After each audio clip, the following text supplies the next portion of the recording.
اللہ اللہ اللہ اللہ اللہ اللہ اللہ اللہ الحمدللہ رب العالمین والصلاة والسلام علی حبیبہ محمد وآلہ وصحبہ اجمعین۔ اعوذ باللہ من الشیطان الرجیم، بسم اللہ الرحمن الرحیم۔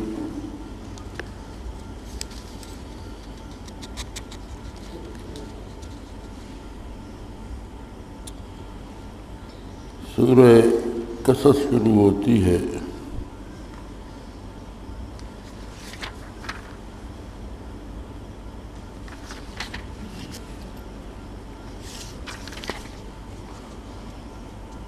قوله تعالی ونريد أن نمن على الذين نستضعفوا في الأرض ونجعلهم أئمة۔ ہم کو یہ منظور تھا کہ جن لوگوں کو زمین میں زور گھٹایا جا رہا ہے ان پر احسان کریں اور ان کو پیشوا بنا دیں۔ اس میں اس پر دلالت ہے کہ زوال کبر میں موانع فضل الہی کا، جس کی افضل افراد امامت فی الدین ارتفاع ہے، چنانچہ استضعفوا کے بعد وَنَجْعَلَهُمْ أَئِمَّةً فرمایا۔ آیہ کریمہ ہے کہ جو لوگ کمزور تھے ہم نے چاہا کہ ان پر احسان کریں اور انہیں پیشوا بنا دیں، تو اس میں فرماتے ہیں اس میں دلالت اس بات پر ہے کہ بڑائی آدمی سے تب جاتی رہتی ہے جب وہ اللہ کی فضل، اللہ کی مہربانی سے محروم ہوتا ہے، اور امامت یا قیادت کی سب سے افضل شکل جو ہے وہ ہے امامت فی الدین، کہ دین کا پیشوا بنا دیا جائے۔ دنیاوی حکومتیں تو بدکاروں کے پاس بھی ہوتی ہیں، تو اللہ کا کرم ہو تو دینی قیادت نصیب ہوتی ہے۔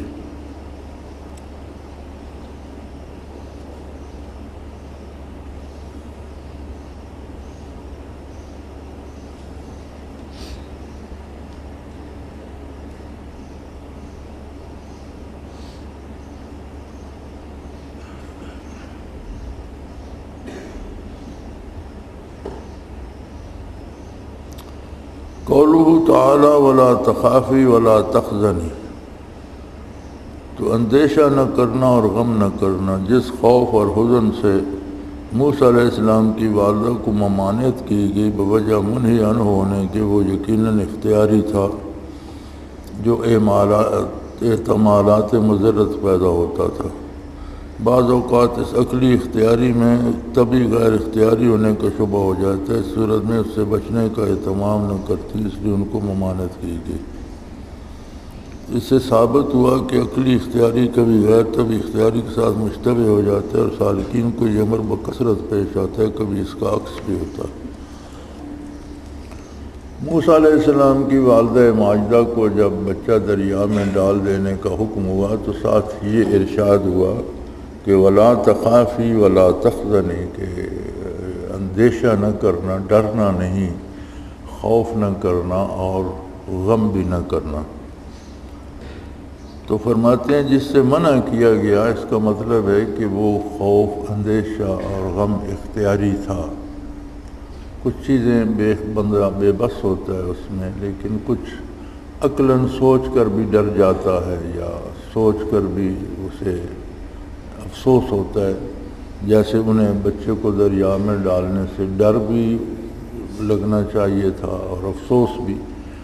تو فرمایا کہ جب اللہ کا حکم ہے تو پھر اللہ کے سپرد کرو، پھر ڈر اور خوف کرنے کی کیا ضرورت ہے؟ جب ارشاد باری کے مطابق ہے تو فرماتے ہیں یہ چیزیں سالکین کو اکثر پیش آتی ہیں کہ وہ ڈر یا خوف اختیاری ہوتا ہے، لیکن وہ سمجھتے ہیں کہ یہ غیر اختیاری ہے، میرے بس میں نہیں ہے، تو اس سے بچنے کا اہتمام نہیں کرتے۔ اللہ کے حکم کی تعمیل میں ڈر یا افسوس سے عقلاً اور اختیاراً جتنا ہے بچنا چاہیے، اور پوری دل جمی سے اطاعت الہی کرنی چاہیے، چونکہ نتائج اللہ کریم کے دست قدرت میں ہیں، اور مومن کو دو میں سے ایک بہتری خواہ مخواہ نصیب ہوتی ہے، یا فاتح ہوتا ہے یا شہید ہو جاتا ہے، اس کا نقصان نہیں ہوتا اگر وہ اللہ کے حکم کی اطاعت کر رہا ہے۔ قولہ تعالی وقالت امرأۃ فرعون قرۃ عین لی ولک، اور فرعون کی بیوی نے کہا کہ یہ میری اور تیری آنکھوں کی ٹھنڈک ہے۔ اس قول کا سبب محض حب طبع پر تھا، یعنی جب موسیٰ علیہ السلام کو فرعونیوں نے دریا سے نکالا تو معصوم بچہ تھا، فرعون نے کہا کہ اسے بھی قتل کرا دیا جائے، کسی اسرائیلی نے پھینکا ہوگا، تو چونکہ لڑکے قتل کرائے جا رہے تھے بنی اسرائیل کے، تو اس کی بیوی جو تھیں انہوں نے کہا کہ اسے قتل نہ کرو، یہ میری اور آپ کی آنکھوں کی ٹھنڈک ہوگا۔ تو فرماتے اس کا سبب محض حب طبعی تھا کہ وہ خاتون تھی، معصوم بچہ دیکھ کر طبعی طور پر انہیں پیار آیا، وہ نہیں جانتی تھی کہ یہ نبی ہوگا یا رسول ہوگا یا یہ انقلاب لائے گا یا فرعون کو تباہ کرے گا، یہ انہیں علم نہیں تھا، محض طبعی طور پر جو خواتین کو چھوٹے بچوں سے ہوتی ہے اس محبت کے سبب انہوں نے کہہ دیا۔ تو فرعون اور اس کی قوم گمراہ رہی، لیکن اس خاتون کو اللہ نے ایمان عطا کر دیا اور انہوں نے موسیٰ علیہ السلام کے ساتھ ہجرت بھی کی۔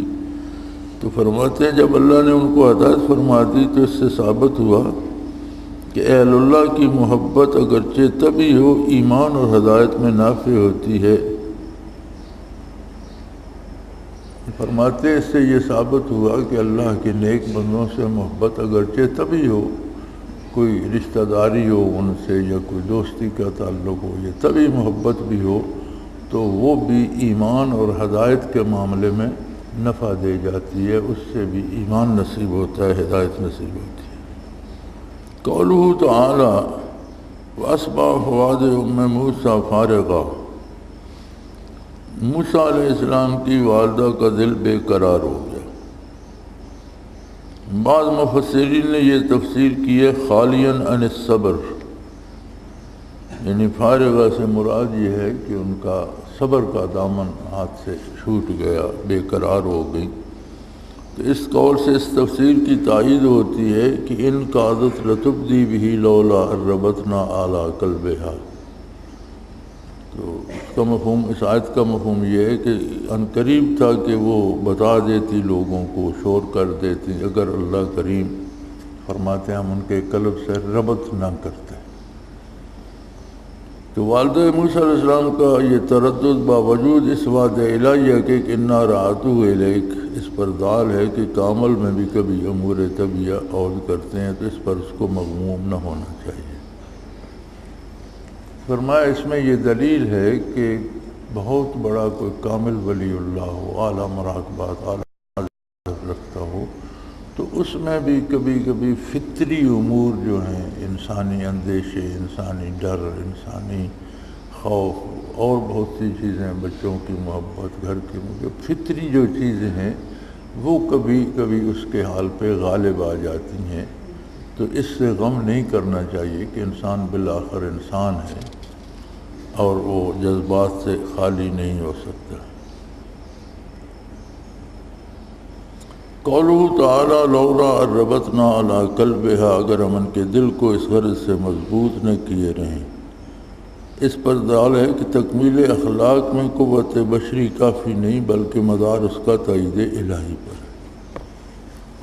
اللہ نے فرمایا کہ اگر ہم ان کے دل کو ہم مضبوط نہ کیے رکھتے، اس سے رابطہ نہ کرتے، لولا ربطنا علی قلبہا، اگر ان کے قلب سے رابطہ نہ کرتے تو شاید وہ لوگوں کو بات بتا دیتی۔ تو اس میں فرماتے ہیں کہ تکمیل اخلاق اور نیکی اور بھلائی کے کرنے میں صرف قوت بشریہ کافی نہیں، اسے تائید الہی چاہیے۔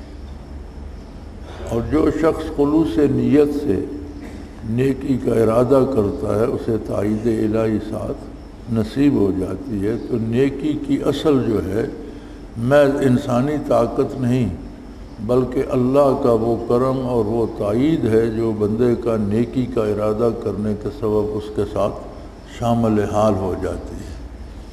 تو اس سے یہ بھی ثابت ہوتا ہے کہ کسی کو اپنی نیکی پہ گھمنڈ اور فخر نہیں کرنا چاہیے، کیونکہ وہ سارا فعل اس کا نہیں ہوتا، بتائید الہی ہوتا ہے، اللہ کی دی ہوئی توفیق سے ہوتا ہے۔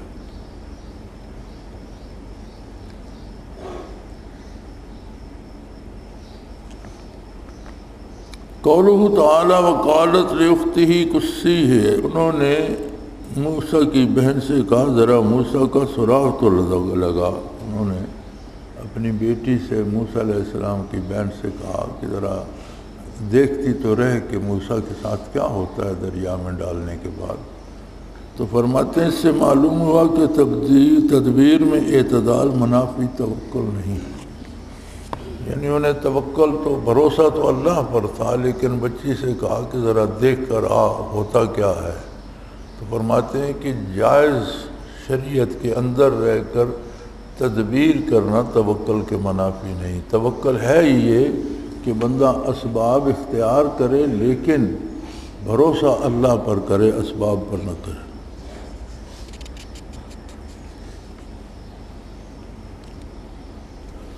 وَلِتَعْلَمَ أَنَّ وَعْدَ اللَّهِ حَقٌّ، اور تاکہ اس بات کو جان لیں کہ اللہ کا وعدہ سچا ہے۔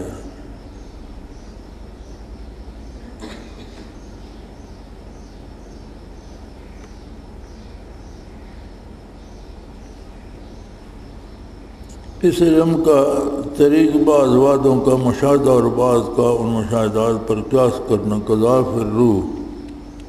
اس سے معلوم ہوا کہ قبل مشاہدہ اطمینان نہ ہونا کمال ایمان کے منافی نہیں، کیونکہ کمال ایمان تو واسطہ الہام کے پہلے بھی تھا۔ فرمایا جب ہم نے انہیں لوٹا دیا تو انہیں پتہ چل گیا اور انہیں پتہ یقین ہونا چاہیے کہ اللہ کا وعدہ سچا تھا۔ تو فرماتے ہیں کہ مشاہدہ ہونے کے بعد یقین جو ہے وہ اپنے کمال کو پہنچ جاتا ہے، حالانکہ اس سے پہلے بھی انہیں یقین تو تھا کہ جب ان پر الہام کیا گیا اللہ کی طرف سے تو یقین نہ ہوتا تو اپنے نومولود بچے کو دریا میں کیوں ڈال دیتے۔ ایمان پہلے بھی تھا، یقین پہلے بھی تھا، لیکن مشاہدہ نصیب ہوا تو وہ یقین کامل ہو گیا، مکمل ہو گیا۔ جس طرح ابراہیم علیہ السلام نے عرض کی تھی کہ اللہ کریم مردوں کو کیسے زندہ فرمایا جائے گا، تو افلا تؤمن قال بلا، تو پوچھا آپ کو یقین نہیں ہے؟ بالکل یقین ہے یا اللہ، ولکن لیطمئن قلبی، میں اس یقین کو اور پختہ کرنا چاہتا ہوں تاکہ میرے دل کو یقین کامل ہو جائے، اطمینان ہو جائے۔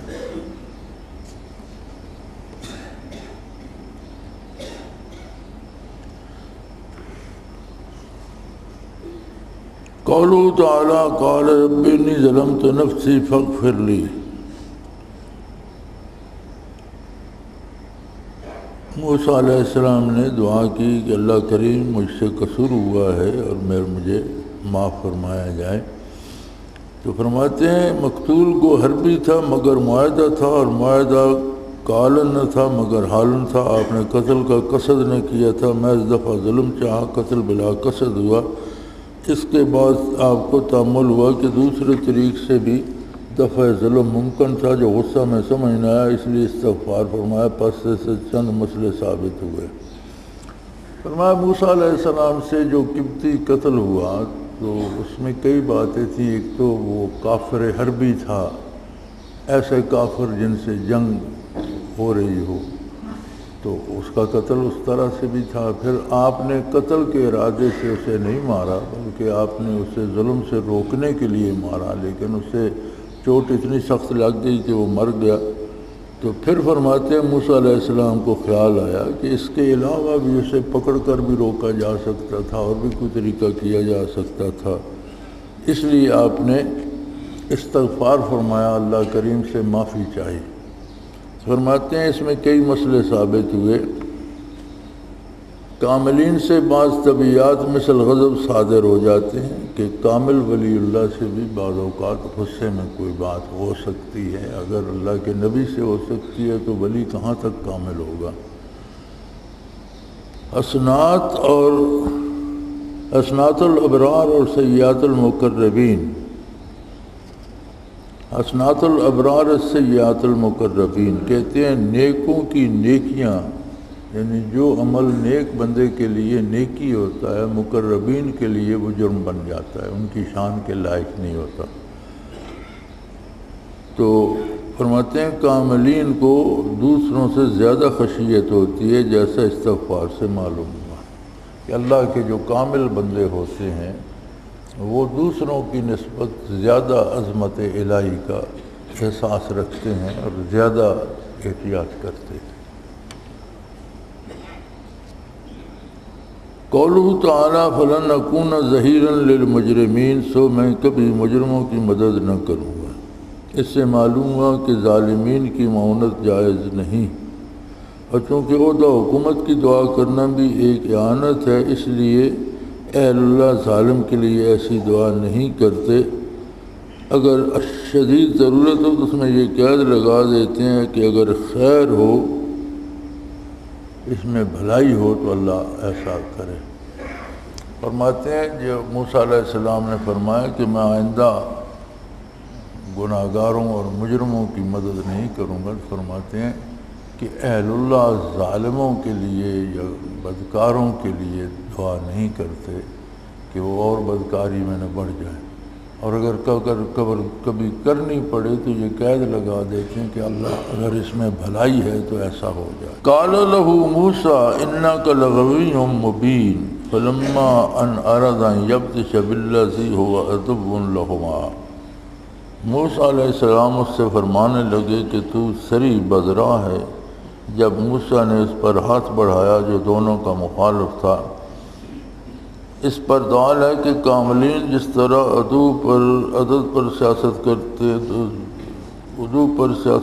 ہیں دوست پر بھی کرتے ہیں، جیسا کہ دونوں کو حال کا مقتضا ہوتا ہے۔ سو آپ کا یہ قول انک لغوی مبین سبتی پر سیاست تھی، اور ارادتاً نبشکپتی پر سیاست تھی، غرض اس میں عصبیت قومی نہیں ہوتی، اس میں عدل کامل ہوتا ہے۔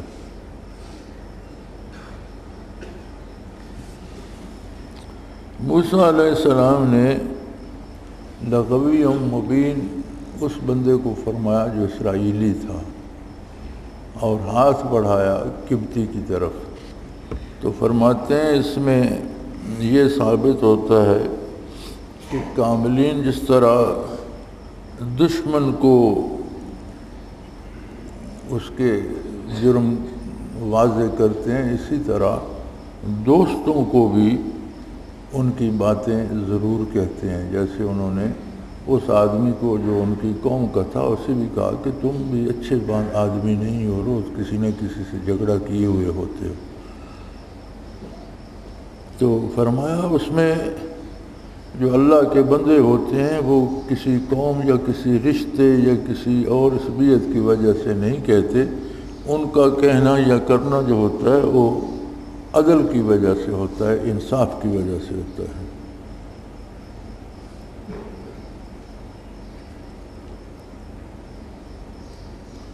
قولہ تعالیٰ فسقا لہما، پس موسیٰ علیہ السلام نے ان کے لیے پانی پلایا، ان کے ریوڑ کو، بچیوں کے ریوڑ کو پانی پلا دیا۔ فرماتے ہیں اس میں دلالت ہے کہ کاملین خدمت خلق سے آر نہیں کرتے، کہ کامل ولی اللہ ہونا دنیا دار کی طرح نہیں کہ جس طرح دنیا کا کوئی امیر آدمی کسی غریب کی بات سننے سے بھی آر کرتا ہے، کسی غریب کے ساتھ بیٹھنے سے بھی آر کرتا ہے، یا کسی غریب کی خدمت کرنے سے آر کرتا ہے، تو اللہ کے بندے ایسا نہیں کرتے، دوسروں کا دنیاوی کام بھی کر دیتے ہیں۔ قولہ تعالیٰ فقال رب انی لما انزلت الی من خیر فقیر، پھر دعا کی کہ اے میرے پروردگار جو نعمت بھی آپ مجھ کو دیں میں اس کا حاجت مند ہوں۔ روح میں حدیث مرفوع ہے کہ آپ کو اس روز ایک کف 10 خرما کی احتیاج تھی،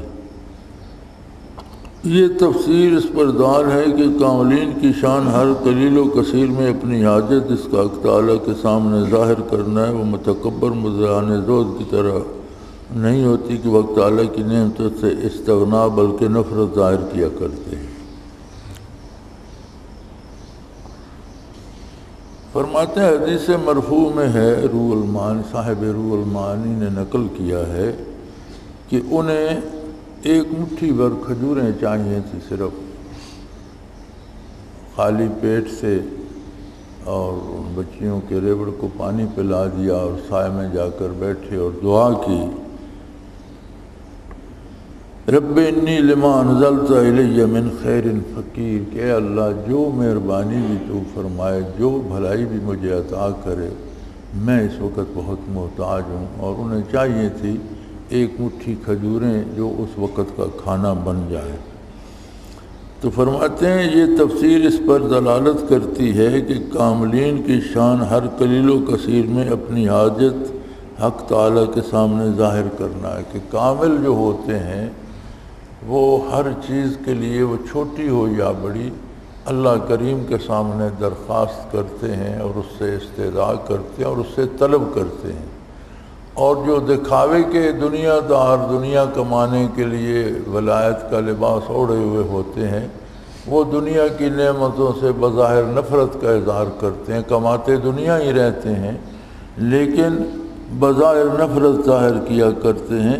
اللہ کی نعمتوں سے اللہ کو کوئی بندہ نفرت ظاہر نہیں کر سکتا۔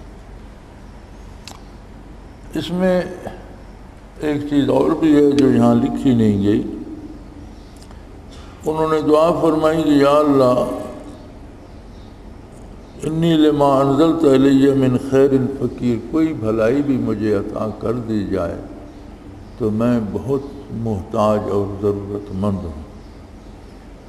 اگلی آیت میں ہے وجاءت احداہما تمشی علی استحیاء، تو شعیب علیہ السلام کی ان دو بچیوں میں سے ایک بچی ان کے پاس آئی جس کے چلنے میں بھی حیا ٹپک رہی تھی۔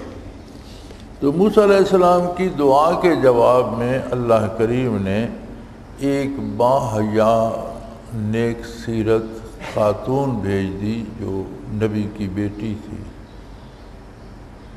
تو ضرورت تو انہیں ایک مٹھی بھر کھجوروں کی تھی، لیکن اس بچی کے آنے کے بعد شعیب علیہ السلام کے پاس پہنچے، پھر ان کی ایک بچی سے ان کا نکاح ہو گیا، تو ایک بیوی مل جانے سے گویا انہیں جو کچھ پیچھے چھوڑ آئے تھے اس سے زیادہ مل گیا، دوست بھی مل گئے، رشتہ دار بھی مل گئے، زوجہ محترمہ بھی مل گئیں، گھر بھی بن گیا، یعنی اس ایک خاتون کے آنے سے انہیں دنیا کی ہر نعمت میسر آ گئی۔ تو اس سے مراد یہ ہے کہ باحیا اور نیک عورت دنیا میں اللہ کی بہت بڑی نعمت ہے۔ قولہ تعالی قالت ان ابی یدعوک لیجزیک اجر ما سقیت لنا فلما جاءہ، ترجمہ کہنے لگی کہ میرے والد تم کو بلاتے ہیں تاکہ تم کو اس کا صلہ دیں جو تم نے ہماری خاطر پانی پلا دیا۔ سو جب ان کے پاس پہنچے، لڑکی کا یہ قول لیجزیک اجر ما سقیت لنا سن کر آپ کا چلا آنا اس پر دال ہے کہ اگر عمل بقصد عوض نہ ہو پھر بھی عمل کے کچھ عوض قبول کیا جائے تو منافی اخلاص نہیں۔ اور موسیٰ علیہ السلام نے کوئی اجرت پر پانی نہیں پلایا تھا، لیکن اس بچی نے آ کر یہ کہا کہ میرے والد آپ کو اس کا کچھ اجر کچھ بدلہ دینا چاہتے ہیں، تو موسیٰ علیہ السلام ساتھ چلے گئے۔ تو فرماتے ہیں اس میں اس بات پر دلالت ہے کہ اگر کسی کا کوئی کام محض للہ فی اللہ کر دیا جائے، اس کے بعد وہ کچھ اجرت دینا چاہے تو قبول کر لینے میں حرج نہیں ہے۔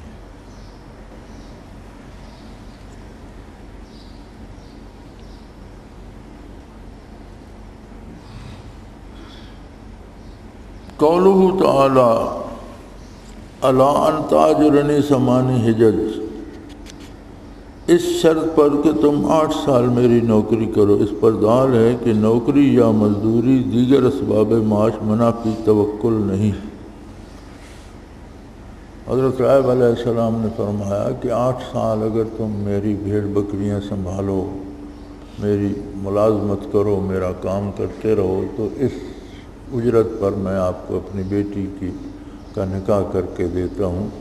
تو فرماتے ہیں اس سے ثابت ہوتا ہے کہ نوکری کرنا یا مزدوری کرنا یا اسباب معاش اختیار کرنا توکل کے منافی نہیں، کہ اللہ کے اولی العزم رسول نے اگر نوکری کر لی تو اس کا مطلب ہے کہ اللہ کے بندوں کے لیے حصول معاش کے اسباب اختیار کرنا ضروری ہے۔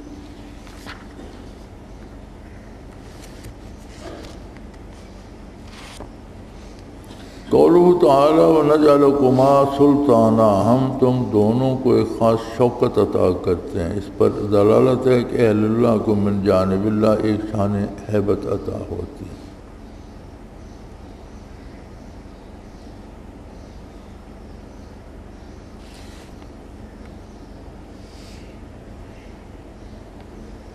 فرماتے ہیں اس سے یہ ثابت ہوتا ہے کہ موسیٰ و ہارون علیہ السلام کو اللہ نے فرمایا کہ ہم تم دونوں کو ایک خاص شان و شوکت عطا کرتے ہیں۔ آپ بے فکر تہی دست 2 بندے ہیں جن کا لباس بھی عامیانہ سا ہے، کچے چمڑے کے جوتے ہیں، کوئی دولت کے آثار بھی نہیں، تیسرا بندہ بھی ساتھ کوئی نہیں، اور اتنا بڑا بادشاہ جو اپنی خدائی کا دعوے دار ہے اور جس کے نوکر اور غلام بھی سونے سے لدے ہوئے ہیں، اور محل اور تخت اور چیزیں سونے چاندی کی بنی ہوئی ہیں، اور لشکر اور شان و شوکت۔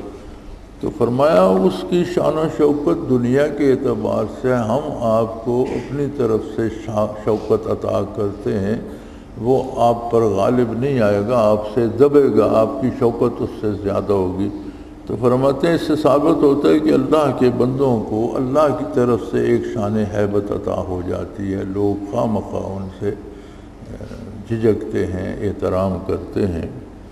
ایک شعر یہاں نقل کیے گئے فارسی کا، ہیبت حق است این از خلق نیست، ہیبت از صاحب این دلق نیست، کہ یہ اللہ جل شانہ کی عظمت کا ڈر ہے، یہ مخلوق کا ڈر نہیں۔ اہل اللہ سے جو ہیبت محسوس ہوتی ہے وہ عظمت الہی کی ہے، خلق کی نہیں، اور یہ گدری پوش جو ہے اس کی ہیبت نہیں ہے، بلکہ یہ اللہ کی عظمت کا پرتو ہے۔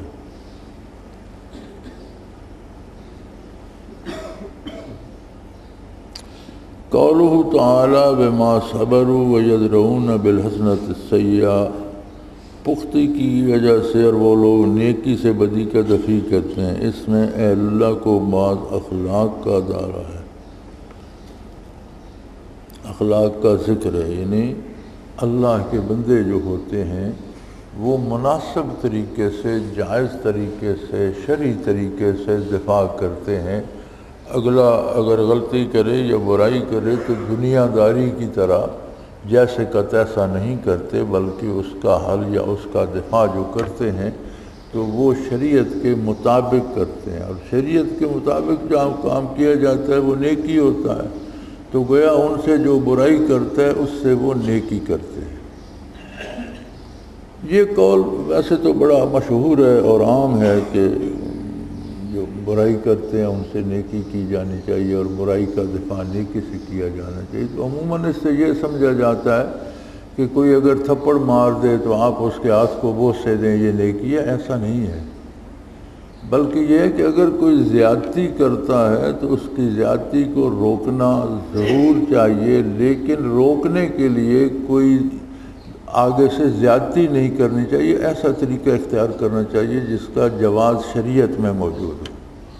تو شرعی طریقے سے یا جو آپ کا جائز حق بنتا ہے اس طرح سے اگر آپ روکیں گے تو آپ کا وہ روکنا نیکی ہوگا، تو برائی کا دفاع نیکی سے ہوگا۔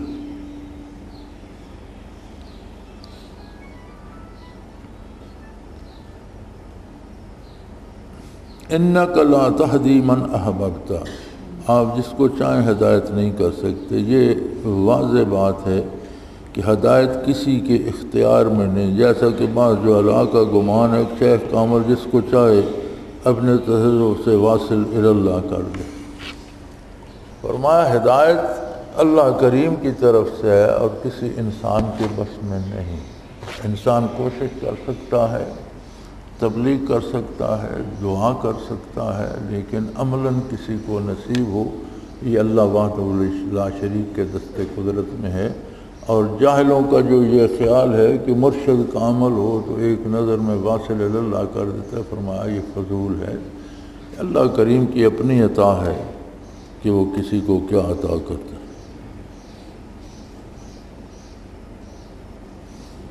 فَأَمَّا مَنْ تَابَ وَآمَنَ وَعَمِلَ صَالِحًا فَعَسَىٰ أُولَٰئِكَ أَن يَكُونُوا مِنَ الْمُفْلِحِينَ، البتہ جو شخص توبہ کرے اور ایمان لے آئے اور نیک کام کیا کرے تو ایسے لوگوں کی امید کی جا سکتی فلاح پانے والوں میں سے ہوں گے۔ اس میں وصول الی المقصود کو تین چیزوں پر معلق فرمایا۔ توجہ قلب توبہ ہے، تصحیح عقائد ایمان ہے، اور اصلاح اعمال پس تمام طریقے سلوک کی جامع۔ یہ آیت تمام سلوک کی جامع ہے کہ اس میں تین چیزیں فرمائی، من تابہ توبہ،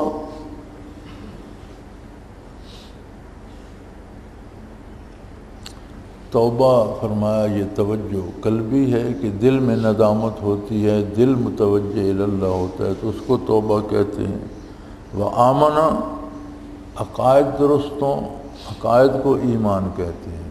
پہلی بات یہ ہے کہ اس کا دل متوجہ الی اللہ ہو، پھر اس کے عقائد درست ہوں، اور پھر اس کا عمل صالح ہو۔ یعنی یہ تین باتیں اللہ کریم نے بتائی ہیں وصول الی اللہ کی، اور ان میں پورا سلوک جو ہے وہ بیان فرما دیا ہے۔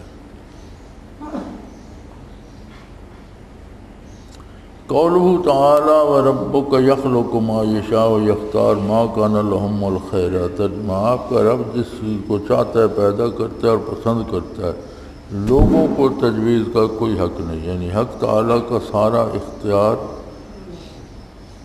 حق تعالیٰ کا سا اختیار وہ اختیار مستقل ہے، اپنے اختیار کے غیر مستقل کو علماء عملاً مستحضر رکھنا یہی جبر معمول ہے۔ فرماتے ہیں کہ بندہ درخواست کر سکتا ہے، دعا کر سکتا ہے، کوشش کر سکتا ہے، عمل کر سکتا ہے، عبادت کر سکتا ہے، مجاہدہ کر سکتا ہے، لیکن یہ اختیار اللہ کو ہے کہ وہ کس کو چاہتا ہے، کس کو نہیں چاہتا، کس کو اپنا قرب عطا کرتا ہے، کس کو نہیں عطا کرتا، کس کو پیدا فرماتا ہے، کس کو پیدا نہیں فرماتا۔ یہ اختیار اللہ کے پاس ہے، یہ کسی بندے کے پاس نہیں۔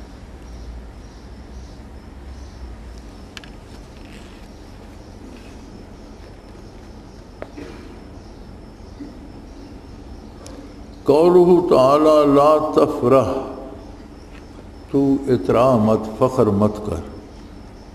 فرماتے ہیں اس طرح اعمال و واردات کو اپنی طرف منسوب کر کے اس پر خوش ہونا مذموم ہے، اور نعمتوں کو اللہ کی طرف سے منسوب کر کے فرح کرے تو مطلوب ہے۔ یعنی اگر کسی کو کوئی کیفیت، کوئی حال نصیب ہو تو اسے اپنا کمال سمجھ کر فخر کرے تو مارا جائے گا، یہ صحیح نہیں ہے۔ ہاں اسے اللہ کی نعمت سمجھ کر اس پر اللہ کا شکر کرے اور اسے اللہ کا احسان سمجھے تو یہ مقصد ہے، یہ مطلوب ہے، اس پر اسے مزید انعام عطا ہوتا ہے۔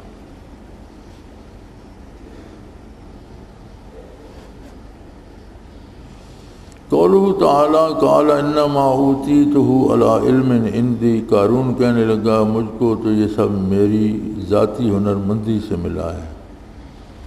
اسی طرح ثمرات کو اپنی صحیح اور مجاہدہ کی طرف منسوب کرنا مذموم ہے۔ جس طرح قارون نے کہا کہ میری یہ دولت کو مجھے کسی نے عطا اللہ نے نہیں دی، بلکہ میری ہنرمندی، میری سمجھداری اور میری اپنی محنت سے میں نے دولت جمع کی ہے، میرا کمال ہے۔ تو فرماتے ہیں اسی طرح کسی کو توفیق عبادت ہو یا توفیق ذکر ہو یا مراقبات مشاہدات ہوں تو اسے اپنی محنت اور اپنی عقل مندی نہ سمجھے، بلکہ جو کچھ بندے کے پاس ہوتا ہے وہ محض اللہ کی عطا ہوتی ہے، اور اس پر زیادہ شکر کرنا واجب ہو جاتا ہے، نہ کہ اس پر اتراتا رہے۔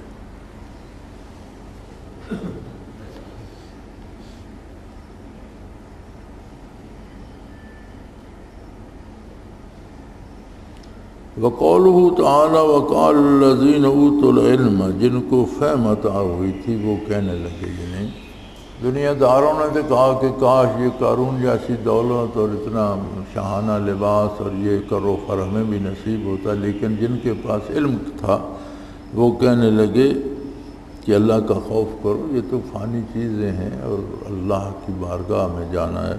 تو حضرت فرماتے ہیں کہ اس سے معلوم ہوا کہ علم وہ ہے جو آخرت پر دلالت کرے۔ ہمارے ہاں ایک بڑی مزے کی بات ہے، میرے ساتھ بھی کئی دفعہ یہ بات ہوئی ہے کہ جو لوگ قادیانی ہو گئے ہیں ان میں بڑے بڑے پڑھے لکھے لوگ، بڑے اعلیٰ عہدوں والے لوگ شامل ہیں۔ بعض لوگوں کو صحابہ کرام کی عظمت پہ اعتراض ہو جاتا ہے اور وہ ان میں بھی بڑے بڑے پڑھے لکھے لوگ شامل ہیں، اور بدعات میں بعض گرفتار ہو جاتے ہیں، بظاہر وہ پی ایچ ڈی اور تین مضمونوں میں ایم اے کیا ہوتا ہے انہوں نے، بڑے پڑھے لکھے لوگ ہوتے ہیں۔ تو کئی دفعہ لوگ کہتے ہیں یہ اتنے پڑھے لکھے لوگ ادھر کیوں چلے جاتے ہیں؟ اس کا جواب اس آیہ کریمہ میں ہے کہ اللہ کریم فرماتے ہیں جن کے پاس علم تھا انہوں نے فرمایا کہ آخرت کی فکر کرو، یہ دولت دنیا فانی ہے، یہ کوئی چیز نہیں۔ حضرت فرماتے ہیں کہ علم سے مراد علم آخرت ہے، دنیا میں جینے کا ڈھنگ علم نہیں ہے، حقیقی علم نہیں ہے، یہ وہ علم ہے جو انسانوں اور جانوروں سب میں ہے۔ جانور بھی جتنا طاقتور ہوتا ہے اپنے رہنے کے لیے اتنی اچھی جگہ بنا لیتا ہے، اپنے بچوں کو اتنی سہولت سے پال ہوتا ہے، جتنا کمزور ہوتا ہے وہ چھپ کر اپنا وقت گزار لیتا ہے۔ تو اگر انسان بھی محض دنیا کمائے، بڑی بلڈنگیں بنا لے، بڑی گاڑیاں رکھ لے، تو یہ علم نہیں ہے، یہ کامیابی نہیں ہے، بلکہ علم وہ ہے جو آخرت کی خبر دے۔ تو اس لحاظ سے یہ لوگ اہل علم میں شمار نہیں ہوتے۔ فرماتے علم وہ معتبر ہے جس سے دنیا مقصود نہ ہو اور اس میں دلالت ظاہر ہے کہ آخرت مقصود ہو، دنیا مقصود نہ ہو۔ قولہ تعالی ویلکم ثواب اللہ خیر، تمہارا ناس ہو اللہ کے گھر کا ثواب 1000 درجہ بہتر ہے۔ ویلکم کلمہ زجر ہے، اس سے معلوم ہوا کہ نصیحت میں زجر بھی مشروع ہے جبکہ بات واضح ہو اور مخاطب نہ سمجھے۔ ویلکم تمہارا ناس ہو، یہ سختی کرنے کا، زجر کا، جھڑکنے کا کلمہ ہے۔ تو فرماتے ہیں کہ نصیحت میں جب بات واضح اور اگلا نہ سمجھ رہا ہو تو جھڑک دینا، سختی سے کہہ دینا بھی جائز ہے، جبکہ اللہ کی رضا اور مخاطب کی بھلائی کے لیے ہو۔ قولہ تعالی ولا یلقاها الا الصابرون، وہ انہی کو دیا جاتا ہے جو صبر کرنے والے ہیں۔ اس آیت پر دلیل ہے کہ مجاہدہ مطلوب ہے، صبر سے مراد مجاہدہ ہے، محنت ہے، مسلسل کوشش ہے، جد و جہد ہے۔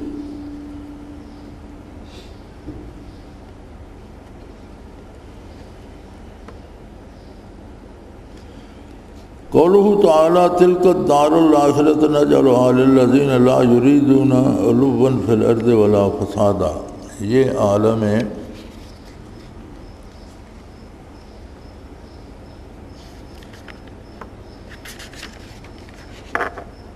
یہ عالم آخرت ہے، ہم انہی لوگوں کے لیے خاص کرتے ہیں جو دنیا میں نہ بڑا بننا چاہتے ہیں نہ فساد کرتے ہیں۔ اس پر دلالت ہے کہ آخرت سے جس طرح عمل معاصی مانے ہے اور فساد سے یہی مراد ہے، اس طرح سے بھی کہ کبر بھی اس سے مانے اور علو سے یہی مراد ہے۔ اس لیے اہل طریق ترک معاصی کا اہتمام ازالہ تکبر کا بھی کرتے ہیں۔ فرمایا اللہ نے فرمایا کہ آخرت ان لوگوں کی ہے جو دنیا میں علو، متکبر نہیں ہونا چاہتے، اپنی بڑائی کے پیچھے نہیں پڑتے، اور فساد ہر گناہ فساد ہے۔ تو دو چیزیں، اللہ کے حکم کے خلاف عمل کرنا اور اپنی بڑائی میں مبتلا ہونا فرمایا۔ صوفی ساری عمر ان دو چیزوں کا تدارک کرتے رہتے ہیں کہ کبھی یہ چیزیں ہم میں پیدا نہ ہوں۔ قولہ تعالی کل شیء ہالک الا وجہہ، سب چیزیں فنا ہونے والی ہیں بجز اس کی ذات کے۔ روح میں ہے کہ بجز وجہ حق یعنی ذات حق کے ہر شے یعنی ہر موجود حالک معدوم ہے۔ مراد یہ کہ کل معدوم ہے کہ اس کا وجود ذاتی نہ ہونے سے ہر وقت قابل عدم ہے، پس وجود مثل لا وجود کے ہے اور وحدت الوجود کا یہی حاصل ہے۔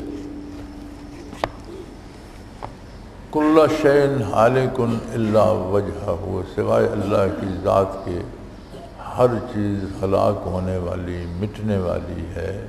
تو فرماتے ہیں اس میں صاحب روح المعانی لکھتے ہیں کہ اس میں اس بات پر دلالت ہے کہ جتنے وجود اللہ کے علاوہ ہیں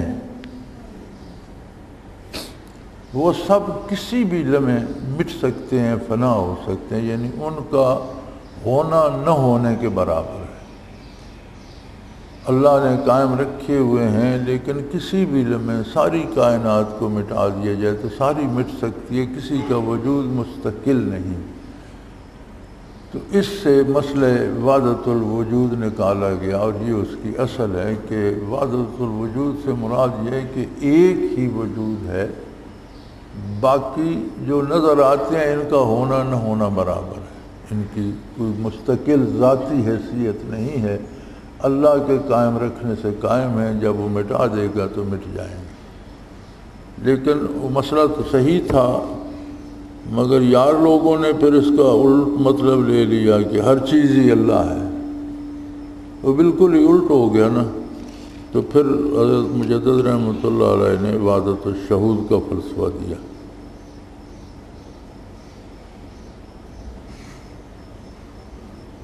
سورہ قصص تمام ہوئی، اگلی صورت غالباً سورہ عنکبوت ہوگی انشاءاللہ، کل شروع کریں گے اللہ نے توفیق دی تو۔ وما توفیقی الا باللہ وآخر دعوانا ان الحمدللہ رب العالمین۔ الحمدللہ رب العالمین والصلاة والسلام علی حبیبہ محمد۔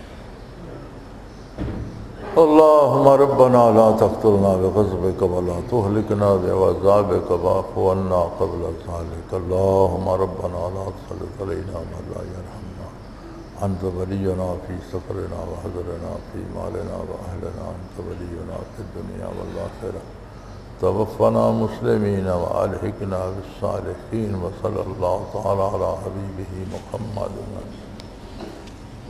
اللہ اللہ اللہ اللہ اللہ اللہ اللہ اللہ۔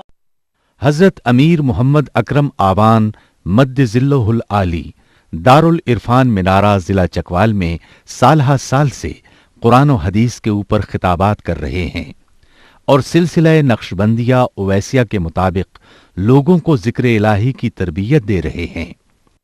وہ قرآن پاک کی تفسیر ترتیب وار بیان کر رہے ہیں۔ تفسیر قرآن کو وہ موجودہ ملکی اور بین الاقوامی حالات کے مطابق بیان کرتے ہیں۔ موٹر وے سے کلر کہار کے انٹرچینج سے نکلتے ہوئے کلر کہار کی جھیل سے ہوتے ہوئے میانی، بوچھال اور نور پور سے گزرتے ہوئے دارالعرفان منارہ پہنچ سکتے ہیں۔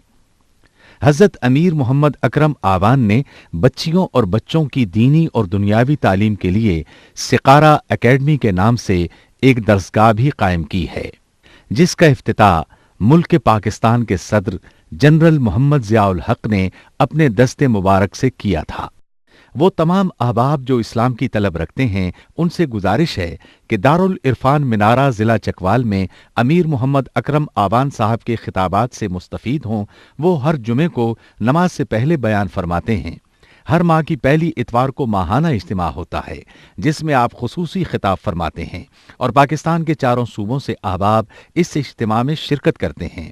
اس کے علاوہ یہاں سال میں 2 مرکزی اجتماعات بھی ہوتے ہیں، ایک رمضان المبارک میں اعتکاف کا اجتماع اور دوسرا جولائی اور اگست میں 40 دن کا اجتماع ہوتا ہے جس میں روحانی تربیت کی جاتی ہے۔ اپنا خون سیماب دے کر اتنا ہم کر جائیں گے، نام آقا کا چمن میں پھر رقم کر جائیں گے۔